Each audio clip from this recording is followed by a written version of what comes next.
Welcome to Bharosa news బులెటిన్ల ముందుగా headlines. కేంద్ర ఆర్థిక మంత్రి నిర్మలా సీతారామన్కు పూజలు చేసిన ఇన్వెస్టర్. సామాజిక మాధ్యమాల్లో ప్రచారమవుతున్న ఎమ్మెల్యేల సమావేశంపై స్పందించిన ఎమ్మెల్యే నాయిన్ రాజేందర్ రెడ్డి. 111 మంది ఫీమేల్ సింగర్స్తో ఒక మేల్ సింగర్ చోటు 12 గంటల పాటలు పాడి Telugu book of the record సాధించారు. కుంభమేళా వెళ్లే ప్రయాణికులను రోడ్డు మీద వదిలేసిన ప్రైవేట్ ట్రావెల్స్ బస్ డ్రైవర్. విబలాపురం గ్రామంలో అఘోరి హల్చల్. అఘోరిని చూసేందుకు ఎగబడ్డ జనం. ఇక వివరాల్లోకి వెళ్తే, కేంద్ర ఆర్థిక మంత్రి నిర్మలా సీతారామన్కు పూజలు చేసిన ఇన్వెస్టర్. ఇన్కమ్ ట్యాక్స్ స్లాబ్లో మార్పులు వస్తాయనే ఆశతో ఎదురు చూస్తున్న ఉద్యోగులు. బడ్జెట్ తమకు అనుకూలంగా ఉండాలని వేడుకుంటూ మంత్రి నిర్మలా సీతారామన్కు పూజలు చేస్తున్న ఇన్వెస్టర్.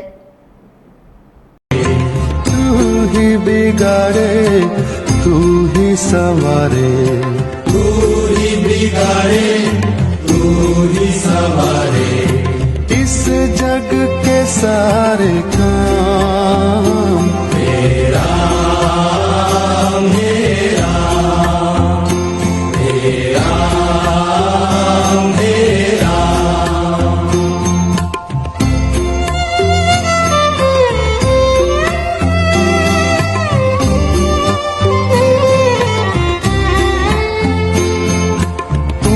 जगदाता विश्व विधाता, तू ही जगदाता विश्व विधाता, तू ही बिगाड़े, तू ही संवारे, तू ही बिगाड़े, तू ही संवारे इस जग के सारे काम तेरा मेरा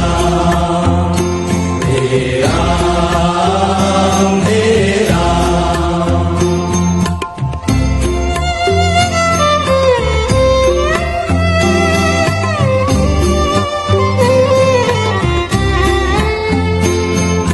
तू ही जगदाता विश्व विधाता, तू ही जगदाता विश्व विधाता। సామాజిక మాధ్యమాల్లో ప్రచారమవుతున్న ఎమ్మెల్యేల సమావేశంపై స్పందించిన ఎమ్మెల్యే నాయిన్ రాజేందర్ రెడ్డి గారు, కావాల్సుకొని కొన్ని దొంగ యూట్యూబ్ ఛానల్స్ ప్రభుత్వంపై బురద జల్లే ప్రయత్నం చేస్తున్నాయి. ఎమ్మెల్యే అనిరుద్ రెడ్డి గారి ఇంటికి నేను వెళ్ళినట్టు చెప్తున్నాయి. ముఖ్యమంత్రి గారికి మంత్రులపై అసమ్మతిగా ఉన్నామని నా ప్రమేయం లేకుండా ఫోటోతో ప్రచురించిన తీరును ఖండిస్తున్నా. దీని వెనుకాల ఉన్న వాళ్లను తప్పకుండా శిక్షించాలి. దీని వెనుకాల ఉన్న పార్టీలను, వారు సంపాదించిన అక్రమ సంపాదనను కొన్ని కోట్ల రూపాయలతో యూట్యూబ్ ఛానల్స్ పెట్టి జీతాల రూపంలో ఇస్తూ ప్రభుత్వంపై విషం చల్లే ప్రయత్నాలు జరుగుతున్నాయి. కోడిగుడ్డుపై ఈకలు పీకే చర్యలను మానుకోండి. సమాచార ఎమ్మెల్యే కలుసుకోవడంలో తప్పేముంది? వారమైనా బీఆర్ఎస్ బీజేపీ నేతల ఇంటికి వెళ్ళలేదు కదా. దీన్ని భూతద్దంలో పెట్టి చూపే ప్రయత్నాలు చేస్తున్నారు.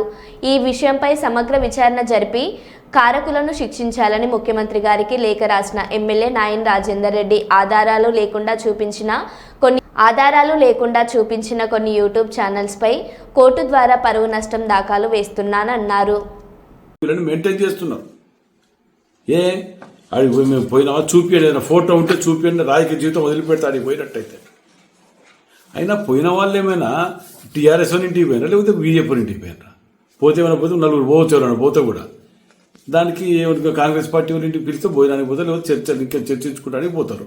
దాంట్లో ఏదో భూతద్దాల కోడిగుడ్డు మీద ఈకలు పీకినట్టు వేరే పనులు లేవు. ఆ భూతద్దాలు దాన్ని భూతద్దాలు పెట్టి చూస్తున్నారు. దాన్ని ఒకడు మంత్రి మీద అంటాడు, ఒకడు ముఖ్యమంత్రి వ్యతిరేకంగా అంటాడు. ఎవరు ఇష్టం వచ్చినట్టు వాడు దుకాణం పెట్టుకొని మాట్లాడుకుంటారా?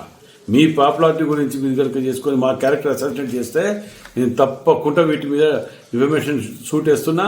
ముఖ్యమంత్రి గారు కూడా వీటి మీద ఎంక్వైరీ చేసి దీని వెనుక ఉన్న దోషుల వల్ల బయటికి తీయాలని రిక్వెస్ట్ చేస్తున్నా. ఇవాళ దీని మీద సీఎం గారు కలిసి రిప్రజెంటేషన్ ఇచ్చి వారిని యాక్షన్ తీసుకోవాలని చెప్తూ నేను కోర్టుకు కూడా వీటి మీద డిఫర్మేషన్ షూట్ చేస్తూ కోర్టుకు కూడా గురుస్తున్నా. వీళ్ళని కొన్ని యూట్యూబ్ ఛానల్స్ ఉన్నాయి, వీటికి తగిన ఇది కనుక బుద్ధి చెప్పకపోతే అన్ని వీళ్ళ తిరిగిన అందరు కూడా ఉంటారు అనుకుంటున్నారేమో. కుంభమేళా వెళ్లే ప్రయాణికులను రోడ్డు మీద వదిలేసిన ప్రైవేట్ ట్రావెల్స్ బస్ డ్రైవర్ మెహదీపట్నంలో బస్సు ఎక్కించుకొని మేడ్చల్లో బస్సు చెడిపోయిందని పక్కకు ఆపి పారిపోయిన బస్ డ్రైవర్. దీంతో 3 గంటల నుంచి రోడ్డు మీదనే ప్రయాణికులు పడిగాపులు. పోలీసులకు సమాచారం ఇచ్చిన పరిష్కారం కాని సమస్య. న్యూ ధనుంజయ ట్రావెల్స్ పై కఠినంగా అధికారులు చర్యలు తీసుకోవాలని కోరిన ప్రయాణికులు.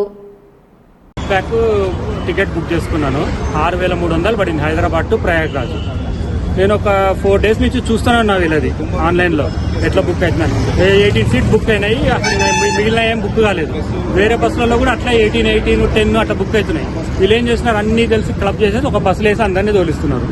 ఇది జరుగుతుంది. ఎక్కడ ఎక్కిర్రు, ఎక్కడ ఆపేసారు? మెహదీపట్నం దగ్గర ఎక్కించినారు అందరినీ. నేను హైదరాబాద్ నుంచే పొద్దున 8కి వెళ్లాల్సిన బస్సు ఇప్పుడు పేమెంట్ ఎంత చేశారు మీరు? 6,300 టికెట్లు. ఎక్కడ వదిలేసారు ఇప్పుడు మిమ్మల్ని? మెహదీపట్నంలో ఎక్కినారు బస్సు, ఇక్కడ ఆపినారు. బస్సు ఇక్కడ ఆగింది, మేడ్చల్లో ఆగింది, ఆపినారు. మీరు పిఎస్ లో కంప్లైంట్ చేశారు ఏమన్నా? పోలీసులు వెనకనే ఉన్నారు. 7 మందికి స్టాండింగ్, వాళ్ళు సీట్లు లేవు 7 మందికి. గూడు లేక అద్దె ఇంటిలోకి వెళ్లలేక రాత్రంతా మృతదేహంతోనే అంబులెన్స్లో గడిపిన కుటుంబం. రాజన్న సిరిసిల్ల జిల్లాకి చెందిన సంతోష్ అనే నేత కార్మికుడు అనారోగ్యంతో మృతి చెందారు. సొంత ఇల్లు లేకపోవడంతో అంబులెన్స్లోనే మృతదేహంతో రాత్రంతా ఉన్న భార్య శారద, 3 పిల్లలు. సుమారు 50,000 వరకు ఫోన్పే ద్వారా కుటుంబానికి అందించిన మానవతావాదులు.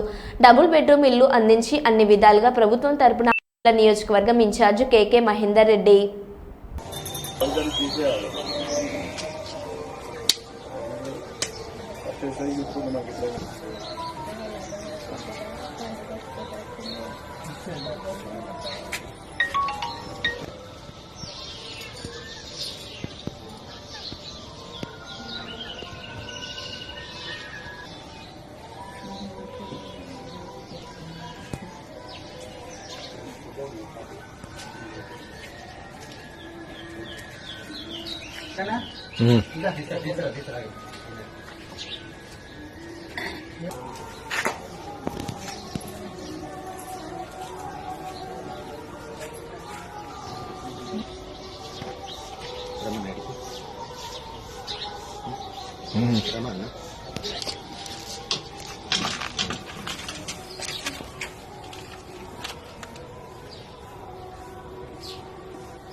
ప్రాపర్టీస్ లేకపోతే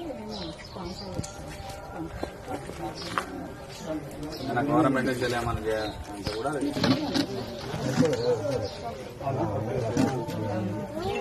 సొంత ఇదే ఊరు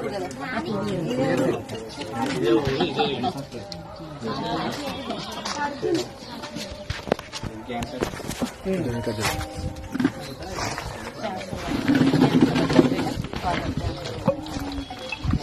మహారాష్ట్ర వాళ్ళ టికెట్కి వచ్చి 12 అక్కడ 10 లేని చెప్పి అవును ఇక్కడ 6 లాభ ఇటు వచ్చింది. కానీ ఇన్వాల్వ్ చేసిన పనికి 4 గంటలు అప్లై అయిపోయింది. ఈ ప్రాబ్లం కరీంనగర్, హైదరాబాద్ మొత్తం అప్పుడు డేట్ నేనే తిరిగిన. ఎలాంటి ఈ ఇల్లు కూడా 5 పోతుంది మేడం. ఇది కూడా అయిపోయింది.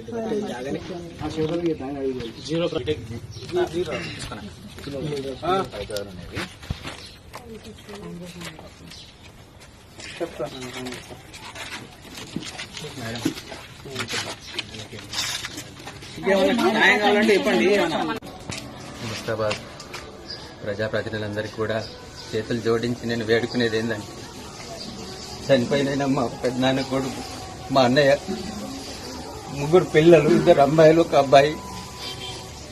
ఉందామంటే నీళ్లు లేని పరిస్థితిలో కిరాయికున్న చోట తను రాత్రి చనిపోవడం జరిగింది హాస్పిటల్లో. అద్దెకున్న చోటికి తీసుకెళ్లే పరిస్థితి లేక ఇక్కడ ఉన్నటువంటి ఈ ఇంట్లో తీసుకొద్దామంటే లోపల కూడా వేసే పరిస్థితి లేదు. రాత్రి నుంచి కూడా మేము ఇక్కడ అంబులెన్స్ లో పెట్టుకుని రాత్రంతా ఉన్నాము. దయచేసి ప్రజలందరికీ నేను కోరేది ఒకటే, ప్రభుత్వం తరఫున వాళ్ళకి ఏదైనా సహాయం అందించి వాళ్ళకు ఒక నీడను కల్పించాలని చెప్పని నేను మనస్ఫూర్తి కోరుతున్నా. దయచేసి ప్రతినిధులారా, 2 ఆడపిల్లలు ఉన్నారు, 1 అబ్బాయి ఉన్నాడు. చేసుకుంటే గాని గడుపులోకి మెతుకులు పోయిన పరిస్థితి ఉంది. దయచేసి వాళ్ళ పరిస్థితి అర్థం చేసుకోండి. మరి కాసేపట్లో పార్లమెంట్ బడ్జెట్ సమావేశాలు ప్రారంభం కానున్నాయి. అందులో భాగంగా ఆర్థిక శాఖ మంత్రి నిర్మలా సీతారామన్ ఇవాళ రాష్ట్రపతి ద్రౌపది ముర్మును కలిసి బడ్జెట్ కాపీలను అందించారు. అనంతరం మంత్రి ఆర్థిక శాఖ కార్యాలయానికి బయలుదేరారు. పద్దుకు కేబినెట్ ఆమోదం తెలిపాక పార్లమెంట్లో 11 గంటలకు బడ్జెట్ ప్రవేశపెట్టనున్నారు.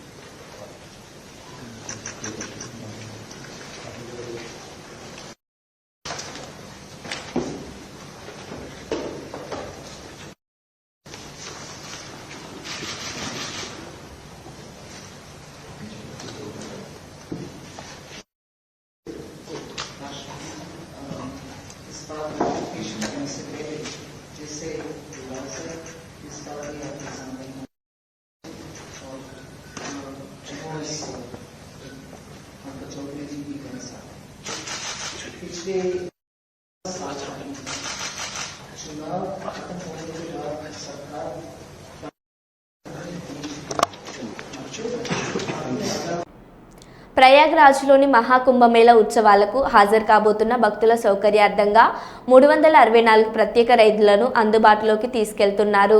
కేంద్ర రైల్వే శాఖ మంత్రి అశ్విన్ వైష్ణవ్ అన్నారు. ఫిబ్రవరి 3వ తేదీన జరిగే బసంత్ పంచమిని పురస్కరించుకుని అధిక రద్దీ దృష్ట్యా ఈ ప్రత్యేక రైళ్లను ఏర్పాటు చేశానన్నారు.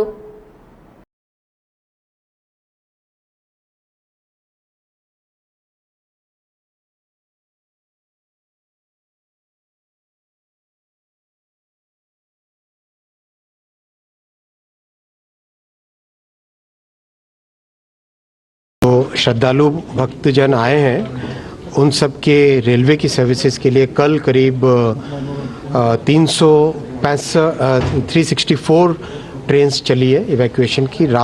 कंटिन्यूसली रात भर पूरी टीम वॉर रूम में रही है और लगातार राज्य सरकार के साथ कोऑर्डिनेशन करके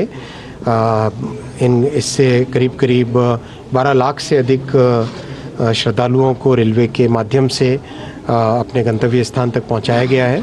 और आज भी कंटिन्यूसली स्टेट गवर्नमेंट के साथ कोऑर्डिनेशन में है रेलवे की टीम. और बहुत ही मेरा रिक्वेस्ट रहेगा सभी श्रद्धालुओं के साथ कि जिस तरह से आपके लिए सुविधाएं बनाई गई है और जो रेलवे और पुलिस की तरफ से और प्रशासन की तरफ से जो भी आपको वहाँ पर बताया जाए वैसा ही करें. భద్రాద్రి కొత్తగూడెం జిల్లా ఇల్లందు జీసీసీ గోడౌన్ నందు శ్రీ మైసమ్మ తల్లి పోతురాజు విగ్రహ ప్రతిష్ఠ కార్యక్రమం శుక్రవారం ఉదయం వేద పండితులచే శాస్త్రోక్తంగా అంగరంగ వైభవంగా నిర్వహించడం జరిగింది. ఈ కార్యక్రమానికి ఇల్లందు నియోజకవర్గ శాసనసభ్యులు కోరం కనకయ్య ముఖ్య అతిథిగా హాజరై అమ్మవారికి ప్రత్యేక పూజలు అభిషేకాలు నిర్వహించారు. నియోజకవర్గ ప్రజలందరూ సుఖ సంతోషాలతో ఉండాలని, పాడి పంటలు పుష్కలంగా ఉండాలని అమ్మవారిని వేడుకున్నట్లు ఎమ్మెల్యే కోరం కనకయ్య తెలిపారు. అనంతరం ఆలయ కమిటీ సభ్యులతో చర్చించారు. ఈ కార్యక్రమంలో జీసీసీ మేనేజర్ నరసింహారావు, ఇల్లందు నియోజకవర్గ నాయకులు మడుగు సాంబామూర్తి, బొల్ల సూర్యం, ప్రధాన కార్యదర్శి జాఫర్, ఉల్లిగ సతీష్ తదితరులు పాల్గొన్నారు.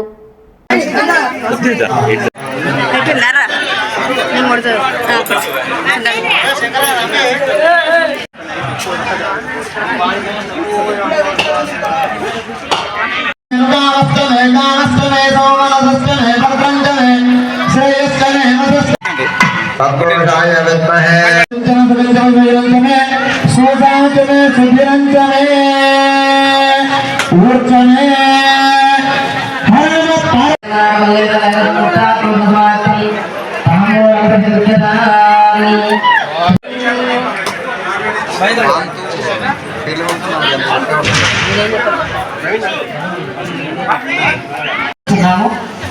ఆశీర్వచనం అయిపోయిన తర్వాతకి వసంతోత్సవము కార్యక్రమం ఉంటుంది. అనగా ఎంతో సంతోషంగా గ్రామవాసులపై ఉండేటట్టుగా అమ్మ ఆశీర్వదిస్తుంది.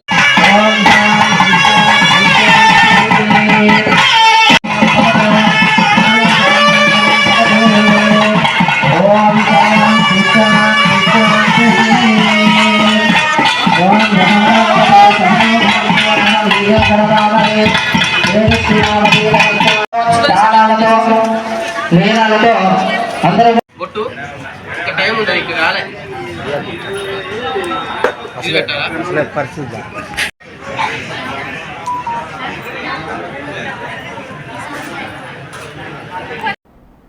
గోదావరికని బస్టాండ్ కాలనీకి చెందిన చిట్యాల రంజిత్ అనే సింగరేణి కార్మికుడు తన పర్సును బస్టాండ్ సమీపంలో పోగొట్టుకున్నాడు. వరంగల్కు చెందిన ఎర్రం అనిల్కు ఈ పర్సు దొరికింది. అయితే వెంటనే అనిల్ సమీపంలో ఉన్న రామగుండం ట్రాఫిక్ పోలీసులకు నిజాయితీతో అందించాడు. రామగుండం ట్రాఫిక్ సిఐ రాజేశ్వరరావు ఆదేశాల మేరకు పర్సులో ఉన్న నెంబర్ ప్రకారం చిట్యాల రంజిత్ను ట్రాఫిక్ పోలీస్ స్టేషన్కు పిలిపించారు. అనంతరం పర్సు దొరికిన అనిల్ చేతుల మీదుగా రంజిత్కు పర్సును అప్పగించారు. ఆ పర్సులో 500 నగదుతో పాటు ATM card, credit card, pan card, Aadhaar card, identity కార్డులు ఉన్నాయి. ఈ సందర్భంగా అనిల్ను ట్రాఫిక్ సిఐ రాజేశ్వరరావుతో పాటు ఎస్ఐ హరిశేఖర్ అధికారులు అభినందించారు. ఈ కార్యక్రమంలో ఏఎస్ఐ వెంకటేశ్వర్లు, వెంకటేష్ బాబు సిబ్బంది పాల్గొన్నారు.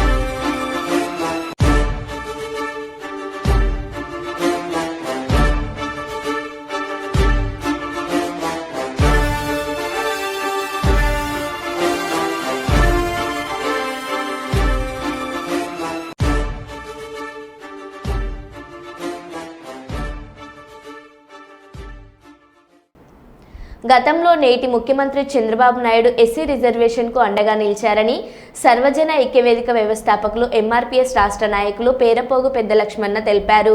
ఈరోజు కర్నూలు మండలం బీతాండ్రపాడు గ్రామం తన నివాసం ముందు అంబేద్కర్ చిత్రపటానికి పూలమాలలు వేసి అంబేద్కర్ ఆశయాలను ప్రభుత్వం ప్రజలు కొనసాగించాలని కోరారు. మాదిగలకు అంగీక సమానత్వంతో పాటు మాదిగల వాటా మాదిగలకు అందేలాగా చర్యలు తీసుకోవాలి. ఈ కార్యక్రమంలో ఎంఆర్పీఎస్ కర్నూలు నగర కన్వీనర్ మిసాల సుమలత, పేరపోగు లావణ్య, అర్జున్, అశోక్, వెంకట్ రాజు, విజయుడు, మాదన్న తదితరులు పాల్గొన్నారు.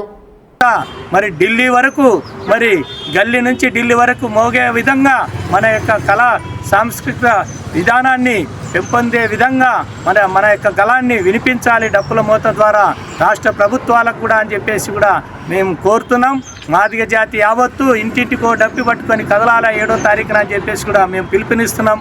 మరి నేను ఎన్నో కష్టాలు పడి ఈ యొక్క వర్గీకరణ కోసం చేస్తున్న క్రమంలో మరి మనం అంతా కూడా పిలుపుని అందిస్తున్నామంటే ఈ పిలుపుని అందుకొని యువకులు ప్రతి ఒక్క డాక్టర్, ఇంజనీర్లతో సహా కూడా మరి సంఖ్యకు డప్పి కదిలించుకొని రావాలని చెప్పేసి కూడా పిలుపునిస్తున్నాం. ఈ వర్గీకరణ వేగవంతంలో త్వరగా పరిష్కారం చేసుకుంటే జాతి యావత్తు అంబేద్కర్ ఇచ్చినటువంటి మరి రిజర్వేషన్ల ఫలాలు సంక్షేమం అందడమే కాకుండా రాజ్యాధికారం కూడా అంతిమ లక్ష్యం. ఆయన యొక్క పోరాటంలో భాగంగా కొనసాగిస్తాం.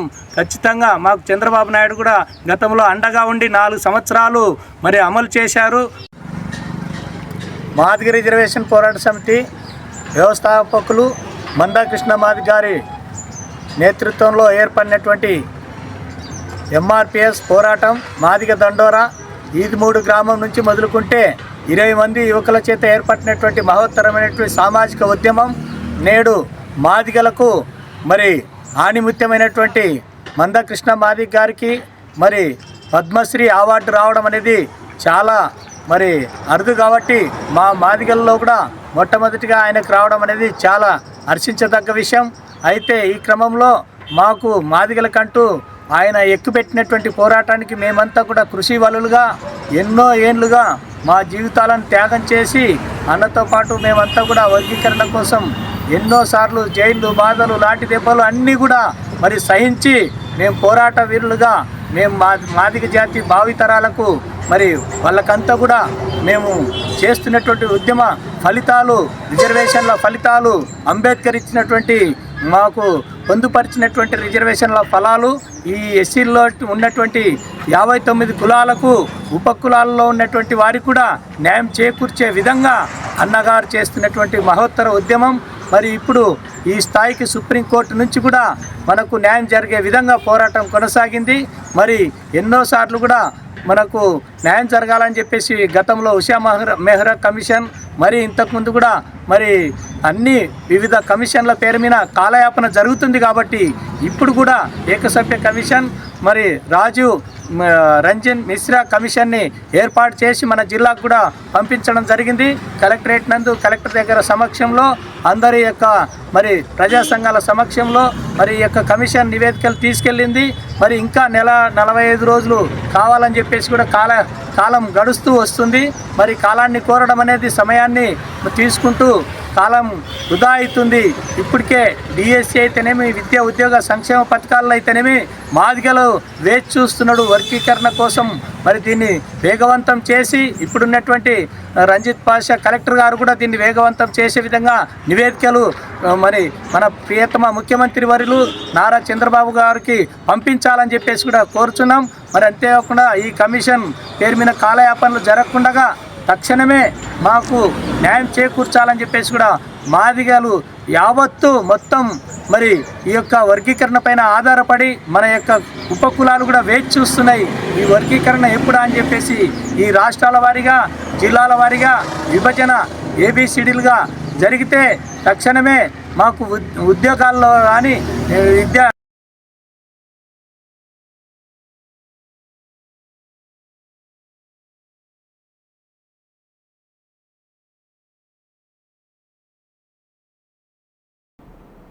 జనగామ జిల్లా దేవరపుల మండలంలోని పలు గ్రామాల్లో వివిధ కారణాలతో మరణించిన కార్యకర్తల కుటుంబాలను పరామర్శిస్తూ పర్యటిస్తున్న మాజీ మంత్రి ఎర్రబెల్లి దయాకర్ రావు కామారెడ్డిగూడెం రైతుల సాగు నీరు లేక తమ పంట పొలాలు ఎండిపోతున్నాయని ఆవేదన వెళ్లబుచ్చుకోగా వెంటనే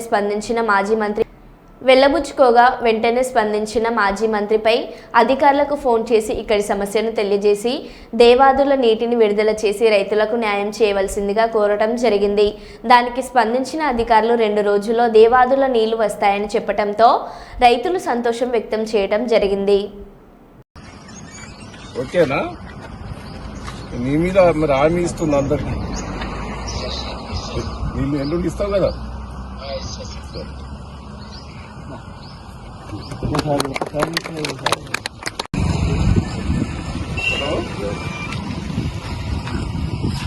ఇయ్యరా రేపు ఎండిపోతానే కామారెడ్డి కూడా సీతారాంపురం ఇదంతా ఎల్లుండి ఒప్పుకోవచ్చు కదా, మాట నిలబెడతావు కదా? ఓకేనా? నీ మీద మరి హామీ ఇస్తుంది అందరికి. నీళ్ళు ఎల్లుండి ఇస్తావు కదా?